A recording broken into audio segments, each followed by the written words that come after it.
अरे तुला काय घ्यायचं असं तू घेत जाणार राव, मला काय फोन करतीस? आला बुरा रागच कट केलाय. अरे बायकांचं पण लय अवघड असते राव. आईला माई बायको नाही बुवा अशी. लव्ह मॅरेज झाले पण माई बायको माझ्या शब्दाच्या पुढे नाहीये. हे तू राहू दे, नवीन नवीन आहे ना म्हणून चालू द्यावलं. ए बाबा 6-7 महिने झाले माझ्या लग्नाला आणि लव्ह मॅरेजचा काय फायदा असतो ना रुसा सांग याला. अरे याला काय विचारतो एरंडवा आहे. निल्या तुला सांगतो लग्न झाल्यापासून एवढा आनंद ना भाई, एवढा आनंद. मी ना झोपेतून उठायच्या आधी माझं गरम पाणी तयार असतं माहितीये का. आंघोळ होस तर माझ्या हातात असा टावेल होतो टावेल. अंग पुसूस तर माझा ना इस्त्रीचे कपडे रेडी असतात, इस्त्रीचे कपडे रेडी. इस्त्रीचे कपडे घालूस तर असा पुढे नाश्ता असतो. निस्ता आनंद भाई. मला तर ना आता स्वर्गच वाटत निसता. एवढे लग्नाचे फायदे आहेत ना भाई, लय लय लय.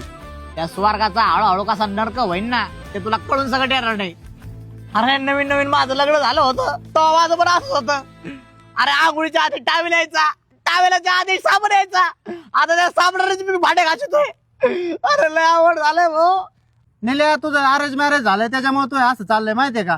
लव्ह मॅरेज झाला असतं ना मग तुला कळलं असतं. ए ऋषा सांग रे लव्ह मॅरेजचे फायदे. त्याला काय विचारतो ते रांडवा आहे.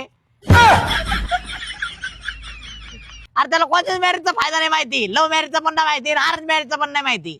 हा ना रांडवा कुठला. ए तो आमच्या नको राहतो रे.